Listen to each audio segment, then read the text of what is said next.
Paz do Senhor Jesus. Graças a Deus. Mais um semestre que está se iniciando. E essa lição ela vai falar muito aos nossos corações, ao coração da igreja, a respeito de almas que serem alcançadas pela palavra de Deus. Nós já vemos aqui na lição introdutória que é a leitura bíblica em classe, que nós, como servos de Deus, temos o dever de ir e levar o evangelho para as pessoas que estão necessitando. Aqui, no versículo 7, nós vemos aqui: o qual estava com o procônsul Sérgio Paulo, varão prudente, este, chamando a si Barnabé e Saulo, procuravam muito ouvir a palavra de Deus. Então, eles tinham o desejo de ouvir a palavra de Deus. Então, Deus ele tem enviado pessoas por todo o mundo, por toda a cidade, para pregar o evangelho, para que pessoas que têm o desejo de ouvir a palavra de Deus venham alcançar, e assim como no versículo 12, acreditar e maravilhar-se do evangelho que está sendo pregado, o verdadeiro evangelho de Deus. Amém? E vamos lá para a introdução, para não perdermos muito tempo. Introdução. Lucas registra o cumprimento progressivo da promessa de Jesus em Atos. O evangelho alcançaria Jerusalém, Judeia, Samaria e chegaria aos confins da terra. Os capítulos 13 a 28 marcam a grande virada na narrativa, quando o foco deixa de ser Jerusalém e passa a Antioquia. Então aqui nós vemos que o evangelho ele vai se expandindo através dos profetas.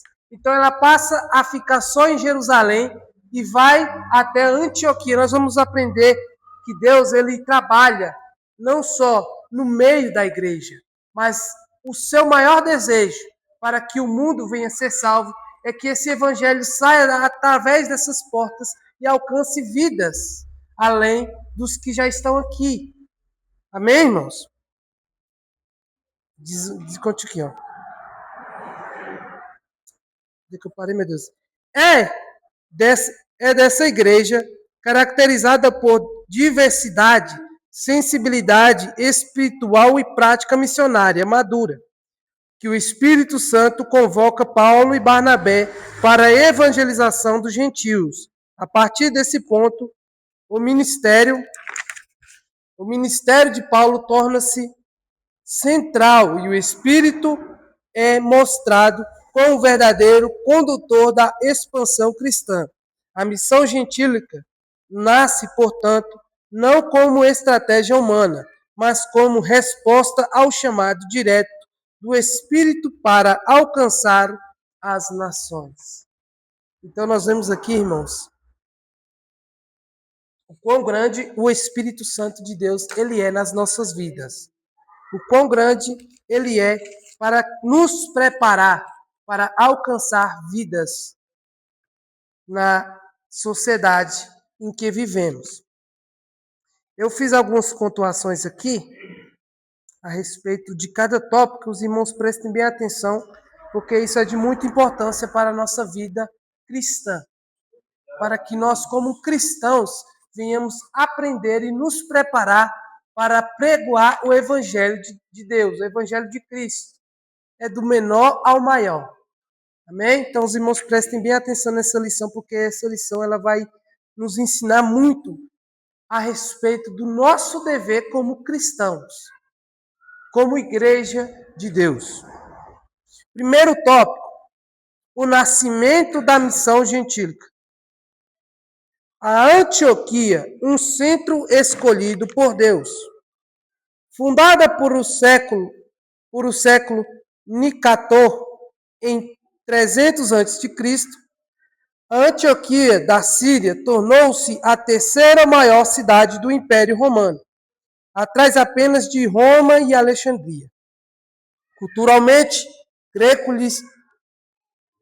greco-helenista, abrigava significativa população judaica e exercia forte influência intelectual, os irmãos prestem bem atenção nisso aqui, intelectual e comercial, contando com o porto de Seleucia. O porto, alguém conhece, sabe o que é um porto aqui? Porto é onde os mercadores, muitos mercadores chegavam, porto de navios que chegavam, grandes navios de mercadorias que chegavam ali naquela cidade. Então, esse porto ele era muito importante. Então, Deus ele viu, através dessa cidade, um ponto onde o evangelho poderia ser pregado.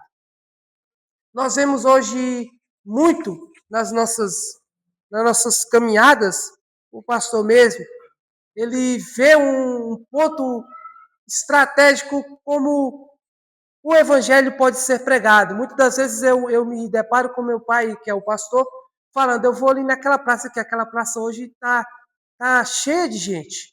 Então ele vê que aquilo ali é um ponto a ser pregado, é um ponto a que vidas serão alcançadas. Da mesma forma, nós temos que ter essa visão espiritual, não enxergando aquele lugar, nossa, que lugar lotado, e hoje está cheio.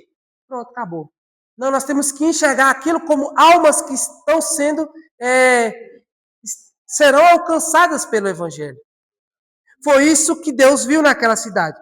Foi ali que os discípulos foram chamados cristãos pela primeira vez. Aqui, ó, eu quero que alguém abra lá em Atos 11, 26. Ou leia. Enquanto isso, eu vou lendo aqui. Não por acaso, Deus escolheu Antioquia como base de missão gentílica, transformando aquela igreja em um centro de envio para as nações, uma verdadeira base missionária de envio às nações. Pode ler, irmão. E sucedeu que todo o ano se reuniram naquela igreja e ensinaram muita gente em Antioquia. Foram os discípulos pela primeira vez chamados cristãos. Amém, irmãos? Então nós vemos aqui que Deus, ele enviou os missionários naquela cidade para que aquela cidade fosse alcançada.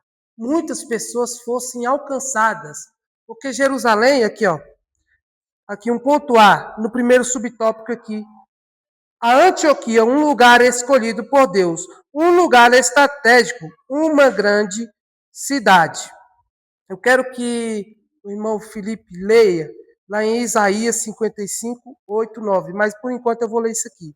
Mas o mesmo Deus que enviou Jesus à pequena Belém, enviou seus missionários a partir de Antioquia. Os irmãos estão entendendo?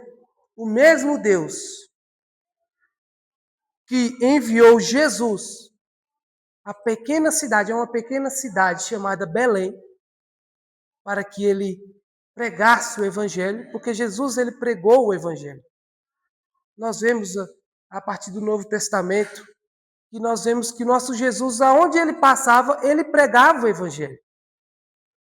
Então Jesus ele foi enviado a uma pequena cidade. Da mesma forma, é o mesmo Deus que enviou um povo a uma grande cidade, uma cidade de influência, digamos assim, de influência tanto comercial como no conhecimento intelectual. Então era uma cidade de influência. E Deus ele viu naquela cidade uma oportunidade de almas serem salvas, de uma igreja, de um ponto evangelístico ser isso mesmo. Muito obrigado, irmão Cauã. Pode ler, irmão Felipe, lá em Isaías 55, 8, 9. Os meus pensamentos não são os vossos pensamentos, nem os vossos caminhos os meus caminhos.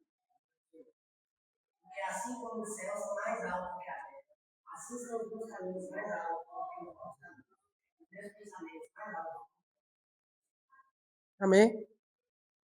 Então, muitas das vezes a gente imagina que a nossa vida é aqui entre quatro paredes. o pregar do evangelho. Mas hoje nós temos a internet, nós temos vídeos que nós fazemos, muitas das vezes pregando o evangelho, mas os pensamentos de Deus vai muito além do que nós imaginamos. Os planos de Deus é bem mais altos, bem maiores do que os nossos. Então nós não sabemos o nosso amanhã. Nós não sabemos aonde o nosso Deus ele vai nos enviar para que esse evangelho seja apregoado, para que vidas venham ser salvas. Eu cansei de ver, irmãos, essas motos não é benção. Eu cansei de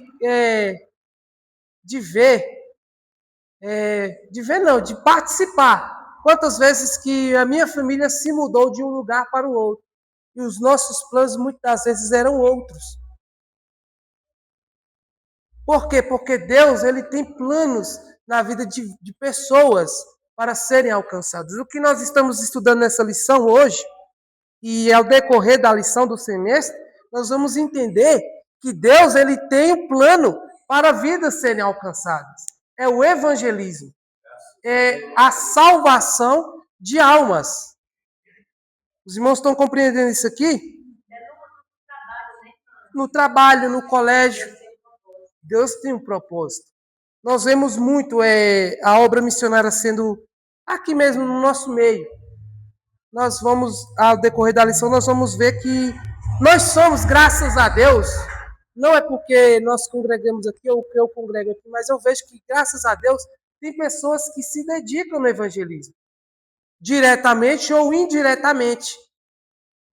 Não sei se os irmãos prestaram atenção, mas o pastor ele citou muito os irmãos que estão contribuindo para a missão lá no presídio.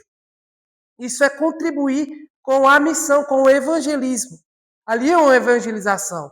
É vidas que estão sendo evangelizadas. E como nós contribuímos para o evangelismo? É nisso.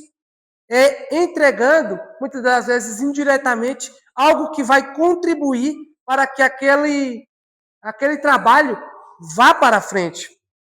Então nós vemos aqui que no primeiro tópico, a Antioquia foi um centro escolhido por Deus. Foi algo que Deus escolheu, não foi porque os evangelistas queriam ir para lá, mas porque Deus escolheu aquele lugar, porque ele era um ponto estratégico e principalmente influenciador. Amém, irmãos? Segundo subtópico, profetas e doutores servindo ao Senhor. A liderança local reunia profetas e doutores, mestres, ministérios que, após o período apostólico, tornaram-se pilares da edificação da igreja. Em 1 Coríntios 12, 28, alguém pode abrir. Os profetas exortavam mediante a inspiração direta. Os mestres instruíam com base nas escrituras e na tradição dos ensinos de Jesus.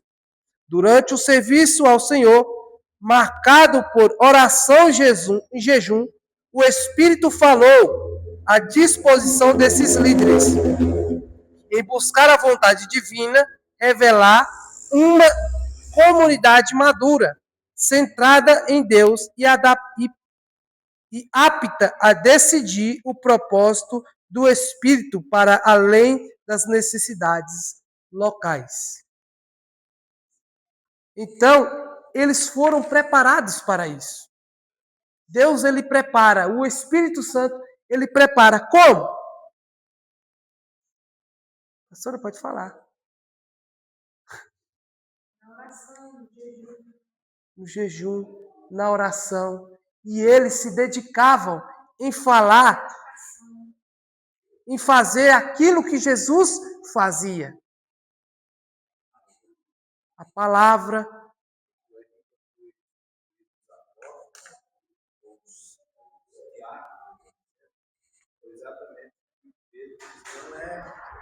Não é bom que a gente deixe de exercitar a palavra para criar mesmo a vida. Dedicava ao buscar o estudo da Bíblia, não queriam ação severa sobre o conhecimento sobre as coisas espirituais. Graças a Deus. Alguém pode ler lá em 1 Coríntios 12, 28.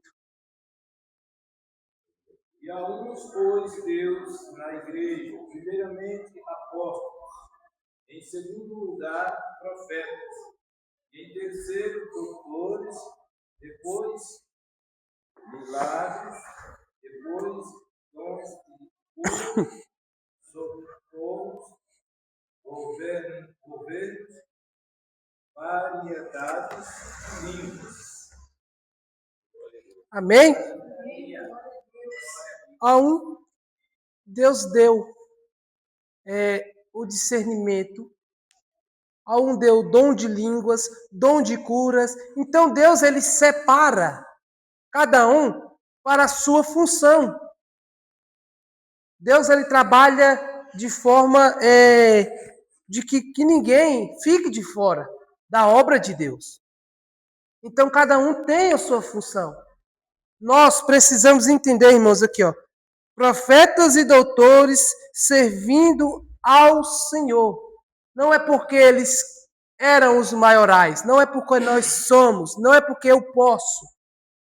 É porque Deus, ele nos preparou para que nós servimos a Ele. É para que nós servimos a Ele, façamos a obra dele. Não é porque, eu tenho um dom de cura, então eita, irmão, mas Deus usou na cura. Fui no hospital lá, fui evangelizar no hospital, mas eu curei pessoas na oração. Irmãos, é para a obra de Deus, é para que o nome do Senhor seja louvado, irmão Cauã. É engraçado quando a tradição fala, né, que a liderança local não tinha profetas e doutores. Isso também mostrava que essa igreja ela tinha um equilíbrio. Tinha um equilíbrio. Alguns profetas ali que traziam uma revelação, operavam algum milagre, né, porque senão seria uma igreja só emocional. Justamente. E também não tinha só mestres, senão só seria uma igreja intelectual e fria. Então ali houve um equilíbrio entre os profetas e os mestres. É uma igreja equilibrada. Uma igreja assim que tinha a manifestação do Espírito Santo, né? E assim, quando fica também só na palavra assim, não dá tanta vazão para o Espírito Santo. É como se tirasse o Espírito Santo. Não, mas vai ficar só no intelectual aqui, só aqui no que eu sei, só aqui no que nós sabemos. Mas não, é um equilíbrio, então é muito importante. É isso mesmo. Irmão Cauã chegou na onde eu ia chegar. Graças a Deus. Então aqui, irmãos, só reforçando o que o irmão Cauã falou. Por isso que é bom ter alunos preparados. Deus Jesus, ele equipou a igreja de Antioquia. Era uma igreja justamente equilibrada. Porque cada um, ele tinha uma qualidade trabalhada pelo Espírito Santo. Não era a qualidade deles. Não era algo que vinha deles. Era trabalhado pelo Espírito Santo. Isso.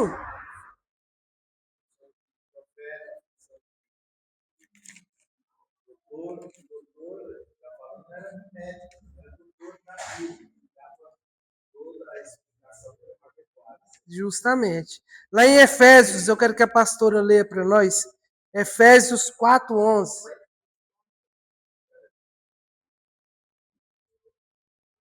Precisamos entender.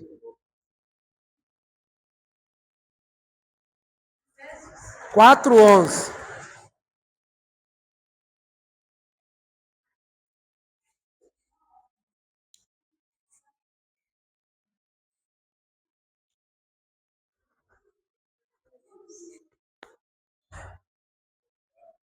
Ele, 4:11. 4:11.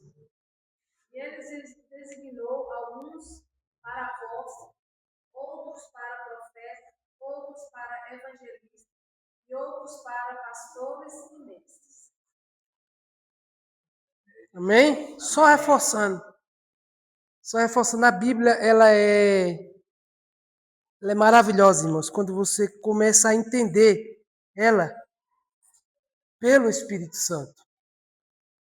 Porque muitas das vezes, irmãos, nós queremos aprender, fazer do nosso jeito. E quando o Espírito Santo ele separa essas pessoas, ele mesmo deu uns, ele mesmo deu.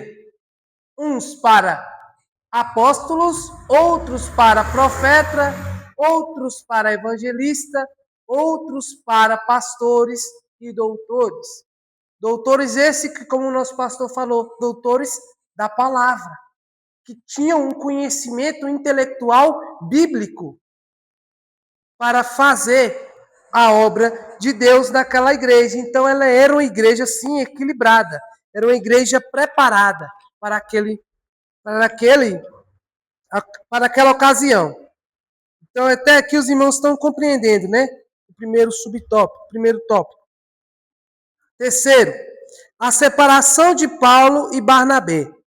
O Espírito Santo ordenou: apartai-me a Barnabé e Saulo para a obra que os tenho chamado. A igreja respondeu com jejum, os irmãos prestem bem atenção, oração e imposição de mãos, reconhecendo o chamado divino e enviando seus melhores obreiros. Esse ato inaugura um novo momento da história cristã. A missão aos gentios é assumida oficialmente pela igreja. A obediência da congregação demonstra que a comunidade local é parte ativa da vocação missionária e que o envio deve ser sempre acompanhado de intercessão, consagração e dependência do Espírito Santo. Os irmãos estão compreendendo isso aqui? Como é que a igreja ela trabalha no evangelismo? Cadê? Agora eu vou começar a usar o quadro. Oh, meu Deus. É começar. Irmãos, nós vemos... Eu vou desenhar aqui uma igrejinha aqui.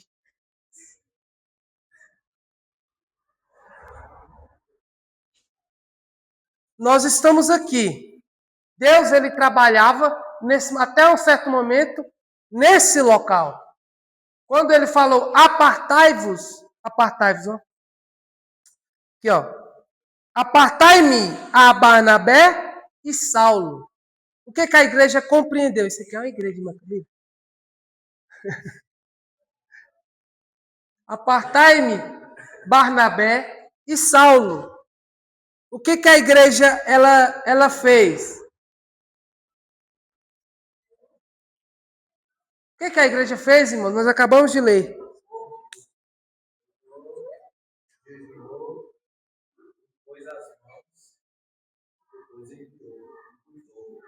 E continuou cuidando. Então, a obra de Deus, ela está interligada. Não é só porque o irmão foi fazer uma obra missionária lá nos Estados Unidos. Agora, quem é que vai cuidar do irmão? E a igreja, através de quem? Através do Espírito Santo, irmãos. Os irmãos estão acordados? Hã? Através do Espírito Santo. Eu me lembro quando a primeira aula que a gente missionária mesmo, foi missão, né? O pastor Silvio enviou, ele cuidou começo até o fim. Pode também jogar o missionário lá, esquece o missionário. É isso, irmãos. É isso aqui, ó. A separação de Paulo e Barnabé. Um chamado individual como parte de chamado da igreja, em geral. O chamado de Paulo e Barnabé, Paulo, né?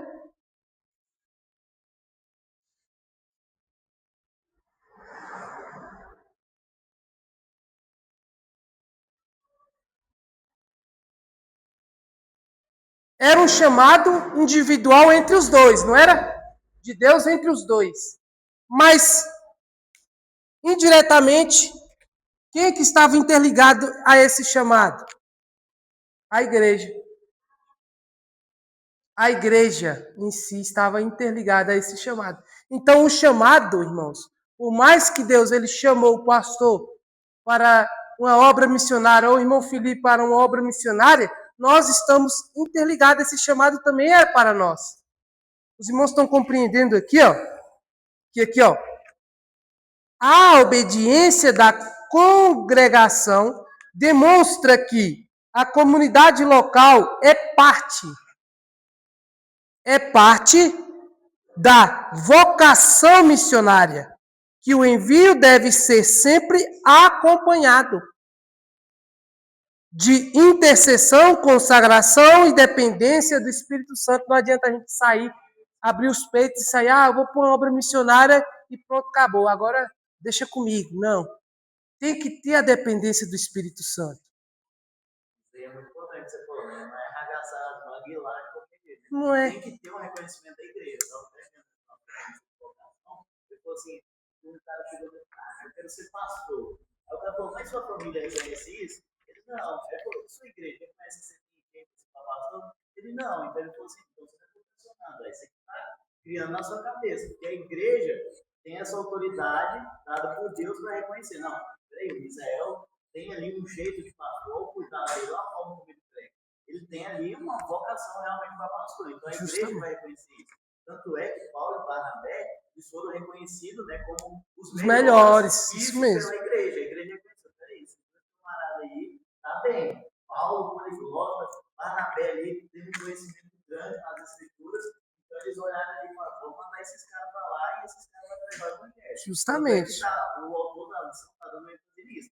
Mandaram os melhores, aqueles que eram vocacionados. Isso mesmo. É isso, meus irmãos. É isso. A igreja, ela reconheceu.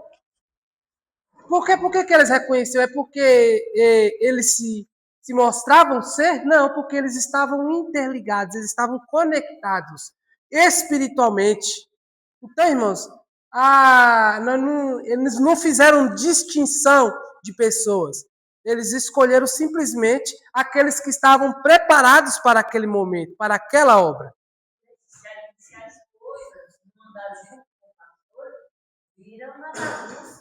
Não, irmãos, e como o irmão nós acabamos de falar, arregaçar as mangas e sair para uma missionária.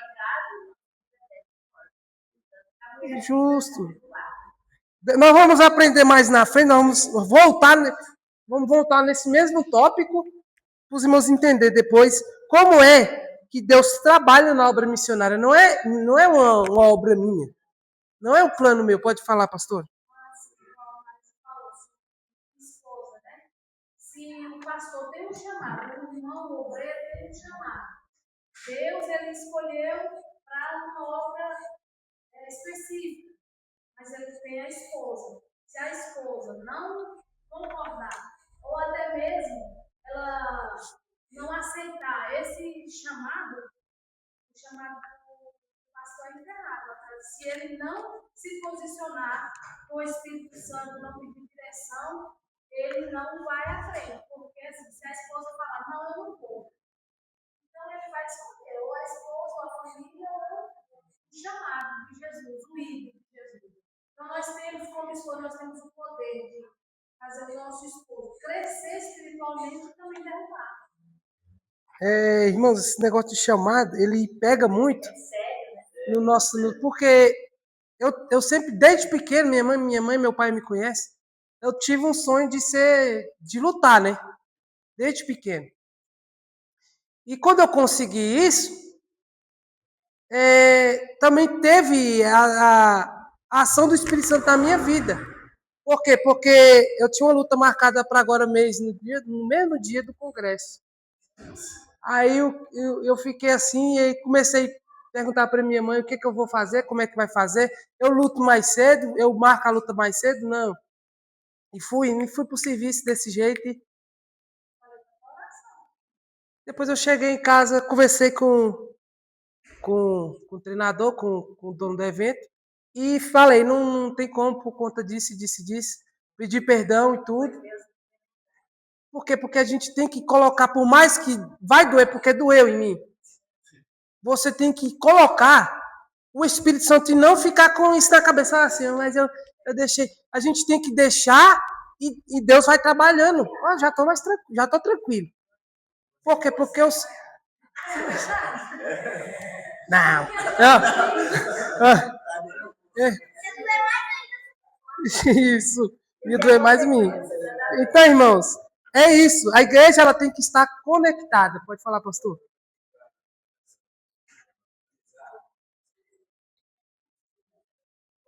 Isso. A ação da igreja, o acolhimento da igreja faz parte do ministério também. Justo. Quantos casos aconteceu da igreja não aceitar fazer marcha assinada por pastor, ser envolvido naquela pregação? E até hoje acontece, principalmente no Nordeste. No Nordeste ainda acontece mais marcha assinada. Até hoje. Aqui já na nossa região não existe isso. Até hoje está muito escasso do pastor. Tem muitos aqui que não estão mais nem querendo se titular ou não querem mais tomar essa responsabilidade. Então, a igreja ela tem a parte não só de atender, receber, mas também uma parte ativa de ajudar na cooperação para que o ministério seja fluido, dentro daquilo que Deus já tem. Amém, irmãos? Só ler aqui a sinopse do primeiro tópico. Em Antioquia, o Espírito inaugura a missão cristã entre os gentios. Então, irmãos, foi só uma inauguração. Ela continua. Quando ela é inaugurada, ela já está sendo inaugurada para dar continuidade àquela obra. Então, ela está sendo continuada até hoje, essa obra que começou lá em Antioquia.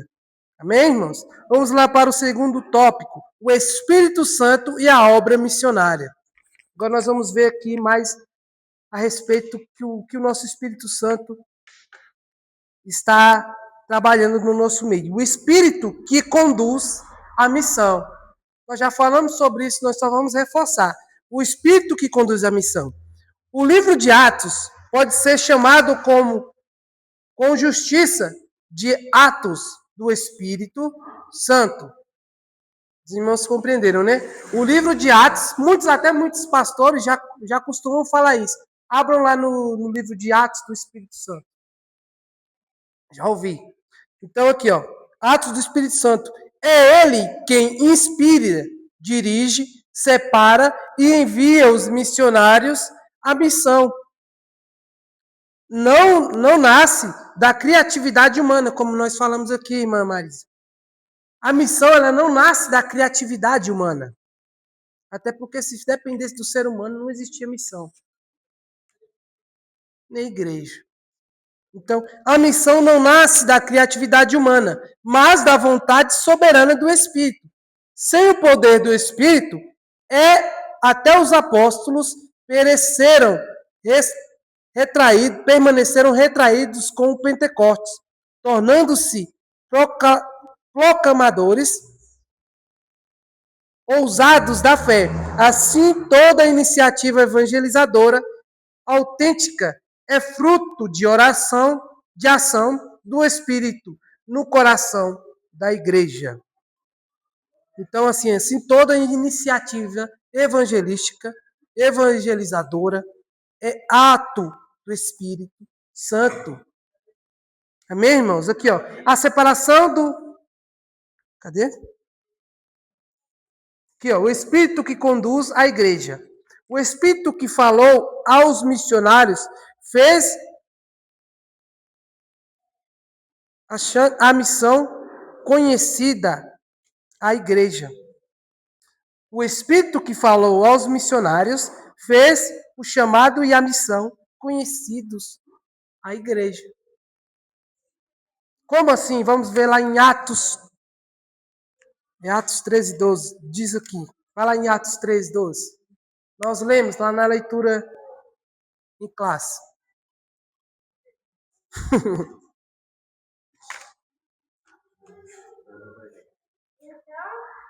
É o 2? É. E servindo eles ao Senhor, e jejuando, disse o Espírito Santo: Apartai a mim, Barnabé. Apartai-me a Barnabé e a Saulo para a obra que os tenho chamado. Amém, irmãos? Foi como o irmão Cauã e nós estávamos comentando. Fez esse chamado conhecido à igreja. O que a igreja reconheceu naqueles obreiros, naqueles profetas? Que eles eram capazes de serem escolhidos para aquela obra. Então nós vemos aqui, irmãos, que não foi a igreja, foi o Espírito Santo. O Espírito Santo que preparou eles, fez eles conhecidos à igreja. Justamente. Vamos lá para o 2, para não perdermos muito tempo. O poder do Espírito na evangelização dos gentios. Agora nós vamos ver aqui o poder que o Espírito Santo tem através da evangelização. Os discípulos viviam cheios do Espírito e por isso evangelizavam com coragem. É porque eles eram bons, não é porque eles estavam cheios do Espírito Santo.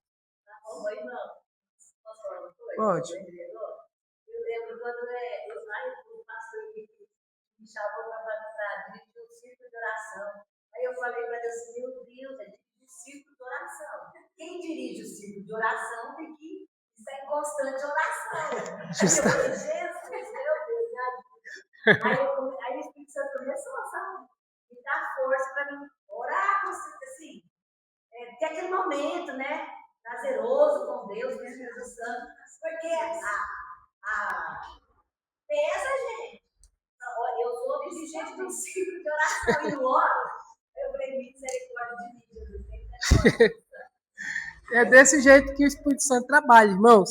Por que eles evangelizavam com coragem? Discernimento e alegria.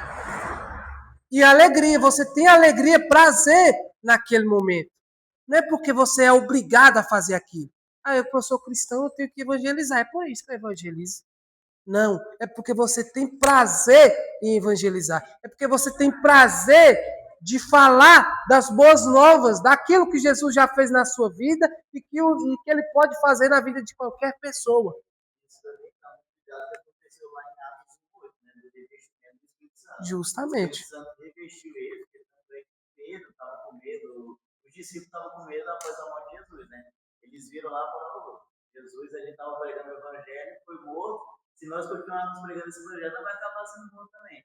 Mas depois do revestimento do Espírito Santo lá em Atos 8, eles criaram coragem, né? Justamente por isso, por esse poder, né? Para ser testemunho.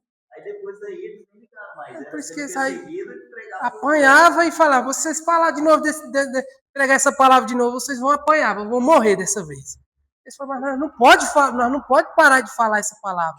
Morreu, depois eles, em vez deles ficarem com medo, eles continuaram pregando. Justamente. Então, irmãos, é isso que o Espírito Santo ele nos prepara para esse tipo de ocasião. Tá vendo? É a ação do Espírito Santo, não era eles. O ser humano em si, eles não têm capacidade mental, porque de pensar assim, eu vou sofrer por isso, eu vou sofrer por aquilo. Não, o Espírito Santo que capacita essa pessoa. É igual eu, pastor. Quando a gente ora, né? Claro, todo mundo aqui ora. Mas agora é prazeroso tirar período de oração. Justamente. Amém, irmãos? O pastor quer falar alguma coisa? Aqui, ó.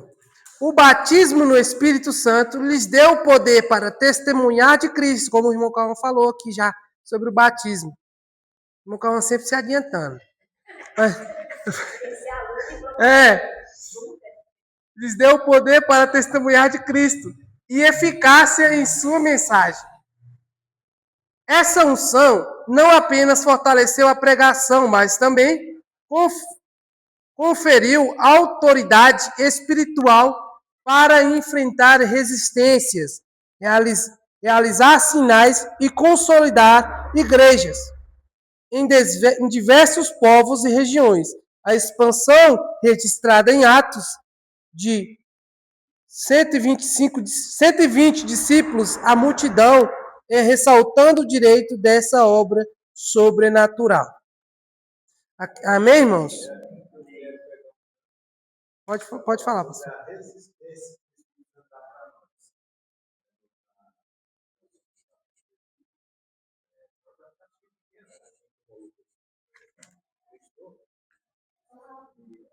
moço lá, o policial, fui para baixar. E aí tem uma hora que eu entendi sobre o poder que Jesus havia tomado nos céus e na terra, e delegou isso para nós. Aí eu abri, não muito, mas abri um pouco para ouvir bastante. E o preso, que é chamado preso, cela livre, ele foi lá, não, pastor, eu vou fechar aqui para poder o Edson ficar mais fácil. Mesmo assim, eu vi o policial sair de lá do local onde ele fica, para mim, parece que ele queria mandar parar. Né? Mas eu peguei com tanta autoridade que ele ficou olhando pela. E eu pregando ali com autoridade, não fui não. Eu preguei e falei que todo o poder foi entregue a Jesus Cristo nos céus e na terra. Ele tem o poder da vida, o poder da morte, está tudo sobre a mão do nosso Senhor. Pregando, finalizamos. Depois ele estava bem suave para acertar a portaria lá. Bem tranquilo, porque se você não tivesse a cobertura do Espírito Santo, você se acobava, você até vivia. Então é isso que aconteceu com os irmãos, Pedro, Paulo, João. Eles disseram, mais vale obedecer a Deus do que os homens. Então, eu vi que era uma ação, se eu não tomasse posse da autoridade, eu teria me acovardado. Justamente. O Espírito Santo ele nos prepara para isso. O poder do Espírito Santo na igreja primitiva foi iniciada de várias formas. Como? Aqui, o batismo no Espírito Santo. Eu quero que o irmão Cauã abra lá em Atos 1:8.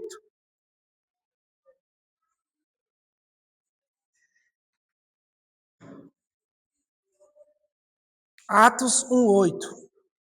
Mas receberam poder quando o Espírito Santo descer sobre vocês. E serão minhas testemunhas em Jerusalém, em toda a Judéia e Samaria, e até os confins da terra. Os irmãos entenderam aí? Lê de novo, irmão Cauã. Mas receberão poder quando o Espírito Santo descer sobre vocês.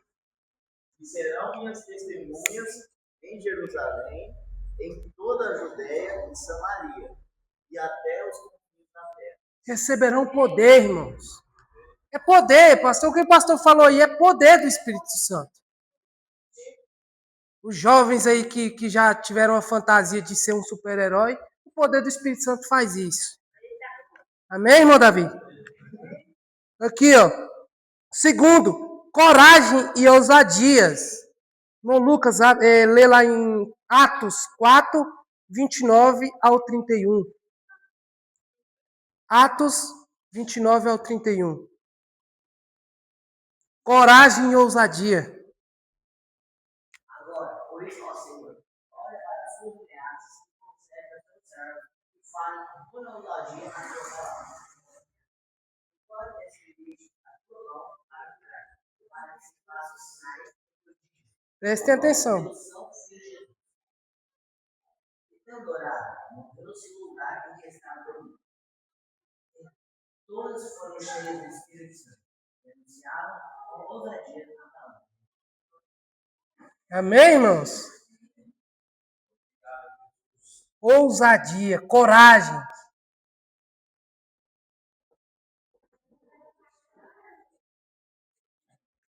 Coragem e ousadia. E orando, moveu-se o lugar em que estavam reunidos, e todos foram cheios do Espírito Santo, e anunciavam com ousadia a palavra de Deus. Ousadia, irmãos, é você ter o discernimento, é você saber o que você está falando. Eu sei do que eu estou falando, eu sou ousado em falar o que a palavra está dizendo. Isso é ousadia. Então os irmãos estão vendo o que o Espírito Santo ele trabalha, como é que ele trabalha. Na igreja primitiva e no nosso meio hoje, irmãos, se nós dermos lugar. Aqui, ó, discernimento e sinais. Aleluia. Atos 13, 10 e 11. Irmão David, pode ler para nós? Atos 13, 10 e 11. Atos 13, versículo 10 e versículo 11. Discernimento e sinais. Glória a Deus.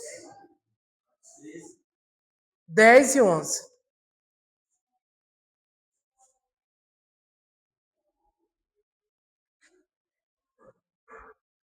Ó filho do diabo, cheio de todo engano e toda malícia, comigo, em toda a justiça, não cessarás de perdoar os céus do Senhor.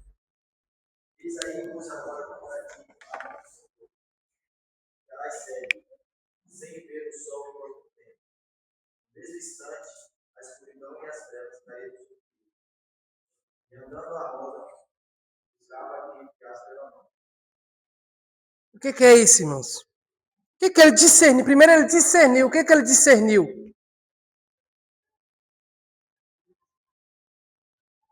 Filho do diabo, cheio de todo o engano. Isso é discernimento do Espírito Santo. Eu não posso julgar ninguém sem eu saber o que aquela pessoa carrega. É o Espírito Santo que mostrou para Paulo naquele momento. Filho do diabo, diz o filho do diabo, ó filho do diabo, cheio de todo engano e de toda a malícia. Sexta-feira eu estava na capital, Brasília, para olhar. Uma senhora lá começou a falar sobre Deus, falando que Deus era belíssimo, e falava um monte de coisa. Você é demais.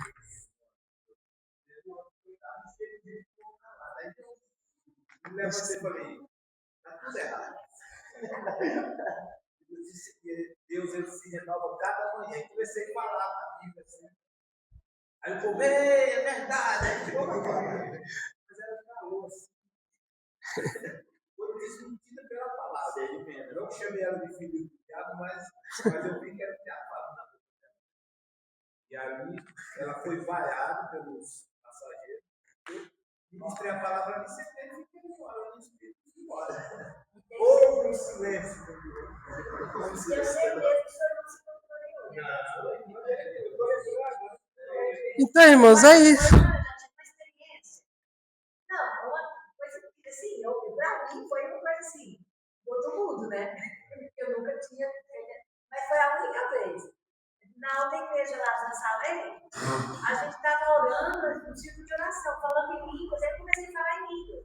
Aí veio uma irmã perto de mim, começou a falar em línguas também. Mas aí eu vi que não fui eu. Em línguas, eu não sei nem o que eu estava falando, e ela também em língua. Aí uma assim do lado de lá da outra, eu coloquei a mão na cabeça dela e expulsei. Aí ela parou de falar em língua. Aí eu falei, meu Deus, o que aconteceu? Até eu fiquei assim, o que aconteceu comigo? Não, eu fiquei assim, irmão. Parece que o Espírito Santo estava falando com o outro espírito que estava com ela, e na mesma hora foi só minha mão para expulsar. Amém, irmãos? É isso. Discernimento do Espírito Santo. E justamente porque o discernimento ele vem, o discernimento ele já vem do Espírito Santo. É a ação do Espírito Santo. Eu quero que os irmãos entendam que isso aqui não é do ser humano. Isso aqui não é do ser humano. Isso aqui vem do Espírito Santo. É a ação do Espírito Santo. E às vezes a pessoa diz, não, mas tem que estar consciente. Ah, por que é que Paulo disse? Não sei se no corpo ou fora do corpo. Deus o sabe. E levar até o terceiro fé. Então, muitas vezes Deus põe nós nessa dimensão espiritual e a gente até fica sem entender. Até porque é algo sobrenatural, vai além da compreensão. Isso. E os sinais, que sinais foram? Qual foi o sinal que foi mostrado naquele momento? Sinal do Espírito Santo, da ação do Espírito Santo. Pode passar, irmão Felipe.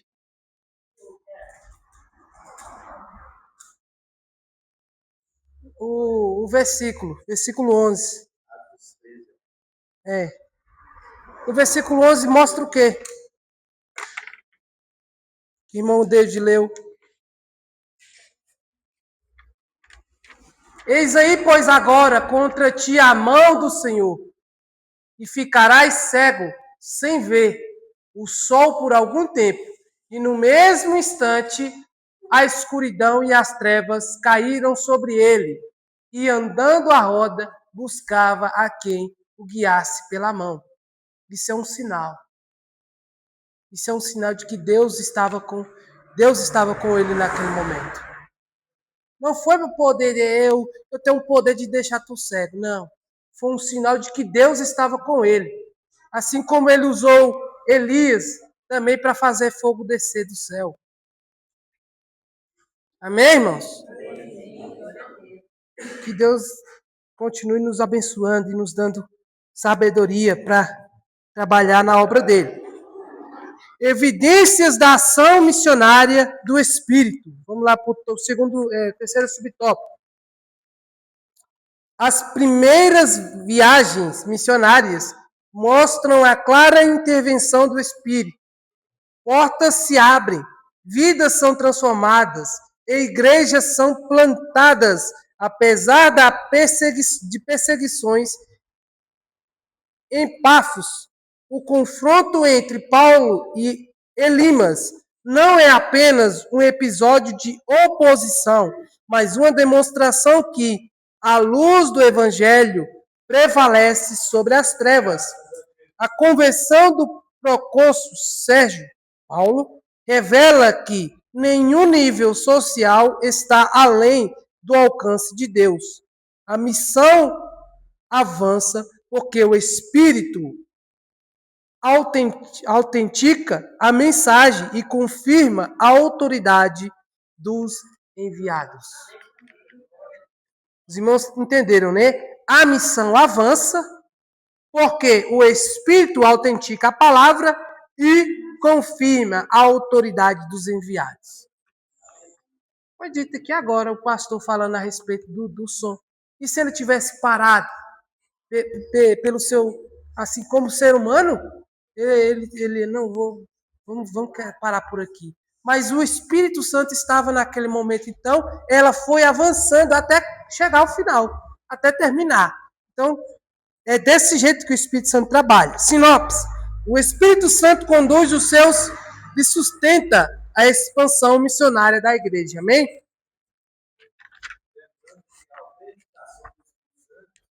É igual um documento. Se você fizer um documento e o cartório não autenticar, ele não tem validade. Então, nós temos que entender que tem que haver a aprovação do Espírito Santo. Para poder a coisa andar. É isso mesmo. Graças a Deus. Aqui, ó, vamos lá para o terceiro tópico e último. A igreja como agência missionária. Primeiro subtópico. A igreja que ouve a voz de Deus. A Antioquia serve de modelo para toda a comunidade cristã. Uma igreja que ora, jejua, discerne a direção divina. Uma igreja missionária cresce na comunhão e age por obediência. A obra missionária não é programação, mas identidade. Identidade, irmãos. Eu queria só frisar isso aqui. A obra missionária não é uma programação. É uma identidade. A igreja ela tem que carregar isso. É um estilo de vida cristão, a obra missionária.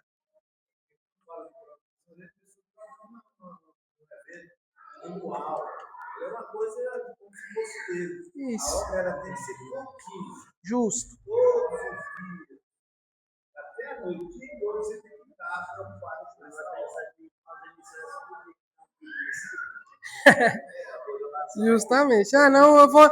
Hoje é culto de missão. O povo só lembra de evangelizar no dia do culto de missão e nos congressos. E quando vai? Né? E quando vai? Eu estou me colocando nesse enquadro, viu, irmãos? Então não vamos generalizar. Ó, aqui, ó. Em Atos 13, vemos que o Espírito fala à igreja, que se coloca diante de Deus como referência e compromisso. Amém, irmãos? Eu estou aqui, nos ajuda, Espírito Santo. Aí o Espírito Santo ora, jejua. É isso mesmo, aqui, ó. A igreja que ouve a voz de Deus. A obra missionária não é programação, mas identidade. É isso mesmo, é só isso mesmo.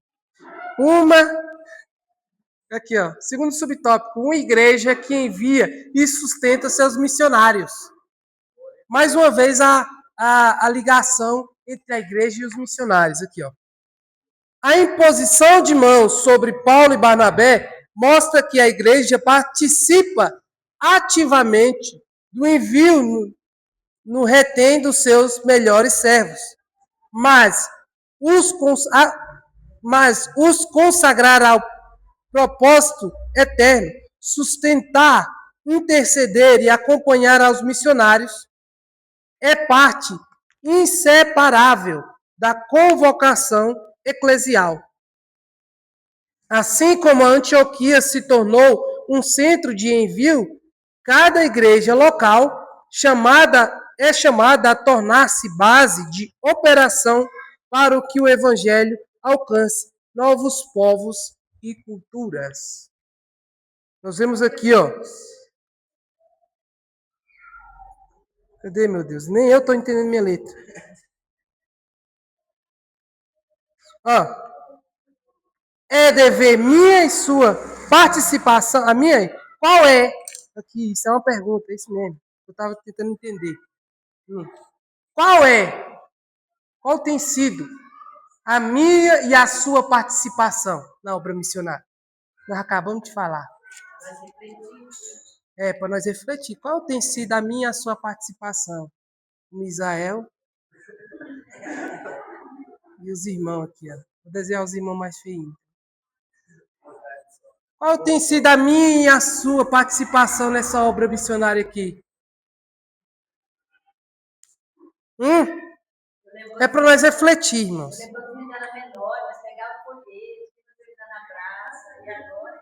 Aqui, ó. Jesus comissionou alguém, a igreja enviou. Tá vendo aqui, irmãos? Jesus, ele comissionou alguém.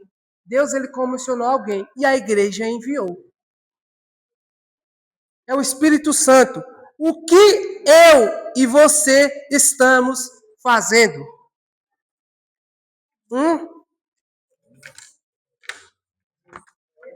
É para nós refletir, né, irmãos?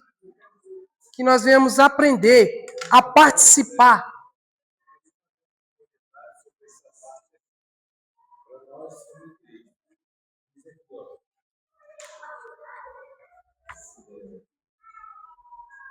O Espírito Santo fala à igreja que se coloca diante de Deus com reverência e compromisso.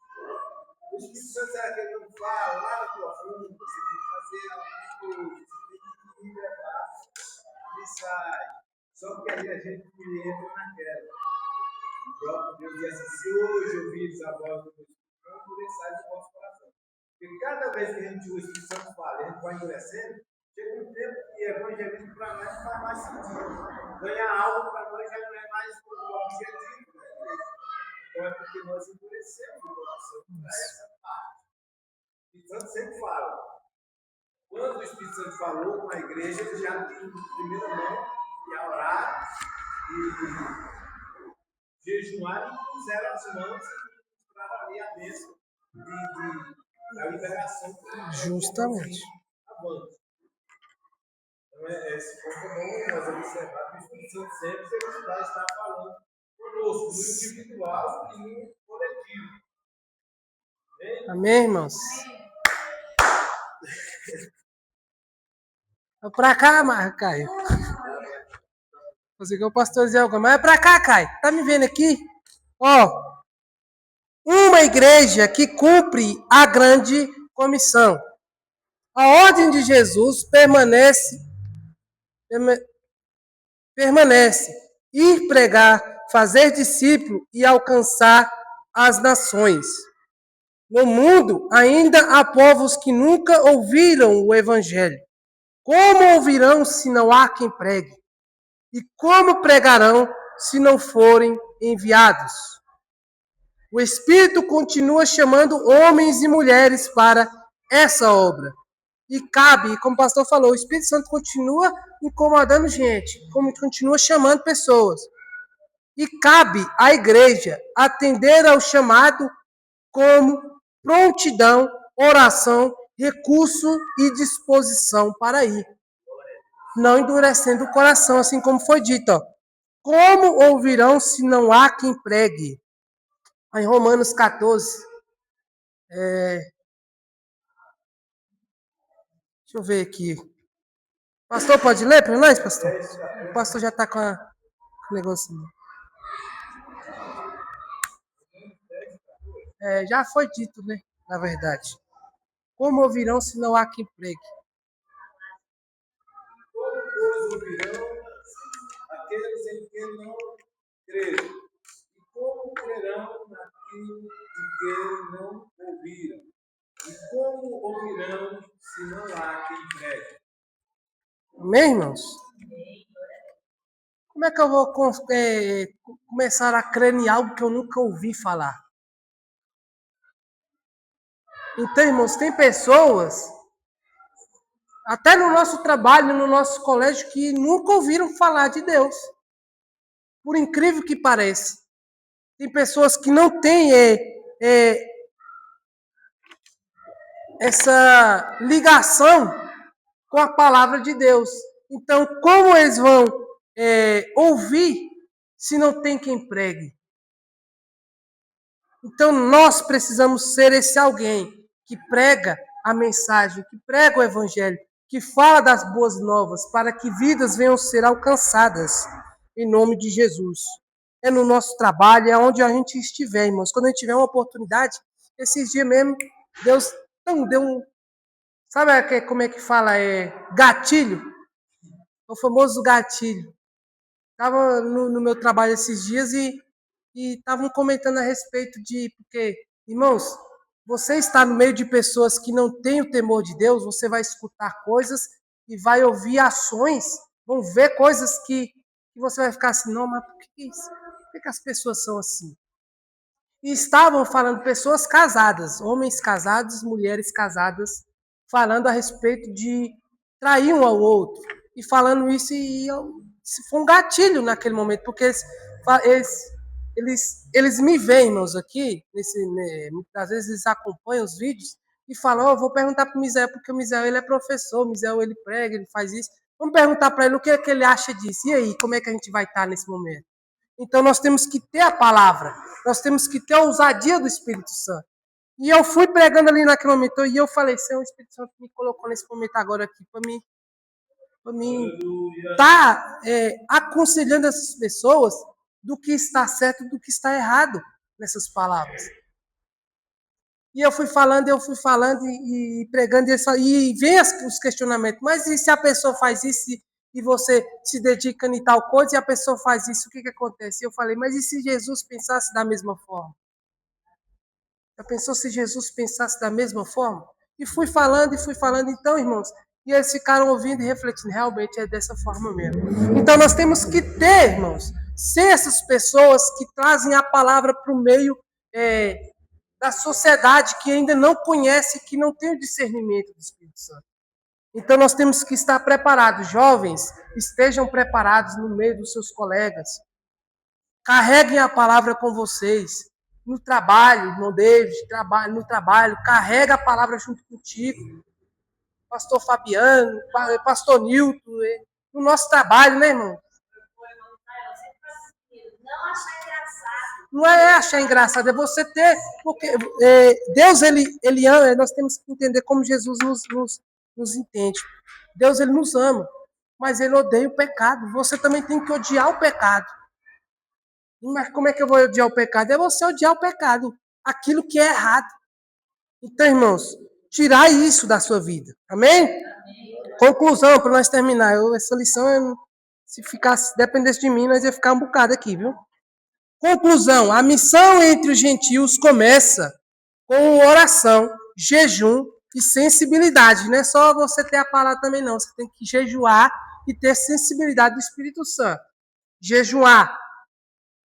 Esse dia quase que me pegaram também lá de pé, porque eu não almocei com eles na mesa, porque eu estava jejuando. Então, irmãos, você tem que estar preparado. A palavra de Deus é poderosa para transformar todo pecador em uma pessoa regenerada. alcançada pela graça. Hoje o Espírito continua chamando sua igreja para alcançar as nações. Estamos dispostos a ouvir e obedecer e participar da missão que ainda está em andamento? Estamos preparados? É uma pergunta de novo, mais uma pergunta, só para nós chegar em casa e ficar refletindo. Vamos lá para as perguntas. Em qual cidade os discípulos foram chamados cristãos pela primeira vez? Amém. Enoque, Rodando. Amém. Quem ordenou para que separassem Saulo e Barnabé para as nações? Amém. Por que os discípulos evangelizavam com coragem, discernimento e alegria? Tá fácil. Justamente. Viviam cheios do Espírito Santo. Eles estão lendo a resposta?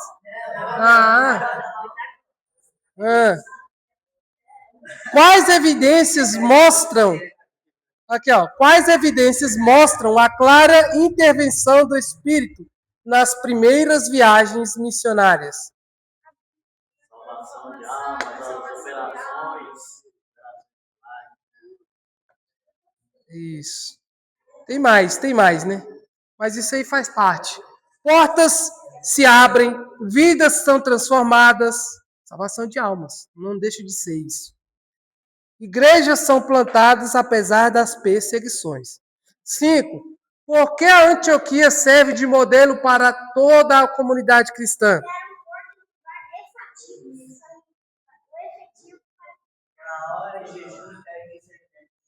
Isso. Antioquia era uma igreja que orava, jejuava e discernia o Espírito Santo. Amém? Que Deus abençoe a vida de cada um dos irmãos.